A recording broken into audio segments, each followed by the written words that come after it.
السلام عليكم ورحمة الله وبركاته. ازيكم يا أمارات؟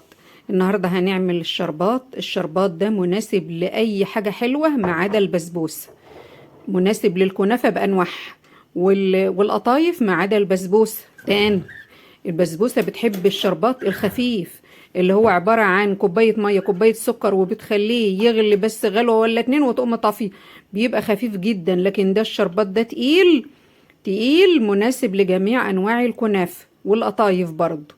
طيب ده بقى انا عامله كميه علشان ما اعملش بقى ايه خالص طول الشهر. يعني تعملي كميه في اول رمضان كده، عشان ما تقعديش بقى ايه تعملي كل يوم، كل ما تيجي تعملي كنافه تعملي شربات. ساعات بيبقى عندك عزومه، بتبقي بقى ايه هتعملي شربات ولا هتجهزي الفطار. لا، ان احنا بنعمل كميه وبنركنها، تركني بقى في التلاجة وتعملي الحاجة الحلوة، ويبقى جاهز عندك وقت ما تعوزيه تشديه من التلاجة وتحطي، ويبقى بقى ايه وتبقي شايلاه من دماغك بقى خالص الشربات ده.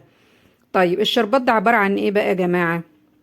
الشربات عبارة عن لتر مية او كيلو مية قصاده كيلو سكر، يبقى لتر مية وكيلو سكر. وما تقلبيش الشربات ولا تيجي ناحيته خالص. يعني احنا بنحط المية، حطيت المية الاول وبعدين نزلت بالسكر. ما حطيتش بقى السكر الاول ونزلت بالمية ليه؟ عشان اول ما يغلي ما ينطرش بقى السكر على جدران الحلة ويسكر مننا. تمام؟ فانت بتحط المية الاول لتر مية كيلو سكر، تفضيه زي ما انا فضيته كده. وعندي بقى هنا بقى ايه كيلو عسل كلوكوز. كيلو عسل كلوكوز، الكيلو ده بتجيبيه من عند اي حد عطار او مستلزمات حلويات. رخيص جدا، انا جايباها ب24 جنيه الكيلو. كيلو العسل ده. ما عندكيش عسل كلوكوز وعندك عسل نحل، حطي عسل نحل. هتحطي طبعا ايه نص كيلو كفايه. بس عسل النحل غالي، لكن ده رخيص ويفضل ده. مش عايزه ده ولا ده، يبقى ما فيش ده، مش مشكله برضو، عادي خالص.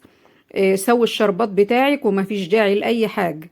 بس انا بحب اجيبه واحطه على الشربات، بيخليه يتقل ويخليه ايه متماسك معايا كده. وساعات ما بيبقاش عندي وعندي عسل نحل، بحط عسل نحل. تمام.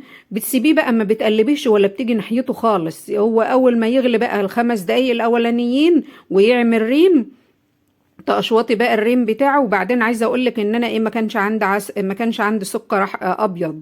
عندي سكر الاحمر اللي هو بتاع التموين اللي انت شفتوه ده. سكر ابيض سكر احمر كله شغال، ما فيش حاجه بتقول لا.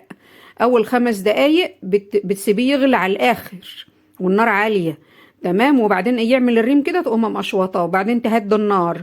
تهدي النار. تمام كده، تهدي النار بقى، تسيبيه بقى ايه. انا عايزه اقول لكم ان الشربات بتاعي ده قعد حوالي تلت ساعه على النار. في اللحظه دي بقى تقلبي. لما تيجي بقى ايه تحطي الفانيليا بعد ما بتطفي عليه، بتركنيه بقى ايه وتحطي الفانيليا بقى. طبعا ايه دي اخر حاجه. طب بنعرف ازاي بقى ان الشربات بتاعنا استوى؟ بتجيبي بقى اي معلقه بلاستيك زي اللي انتوا شايفينها ديت، او معلقه عادم اللي احنا بناكل بيها، وتلاقي بقى ايه الشربات علم على ظهر المعلقه كده.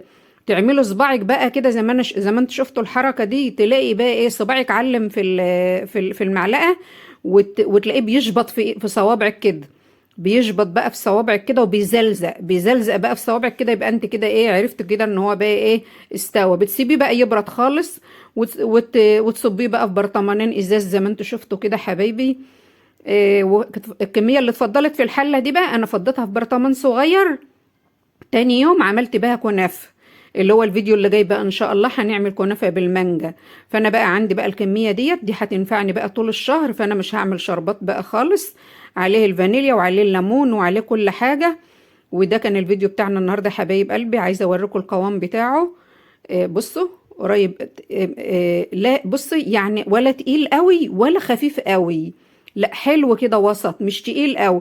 لما يبقى تقيل قوي يخلي الكنافه تنشف منك، تحجر. يعني لو باتت تلاقيها نشف. لا خليكي في الوسط، خليكي في الوسط.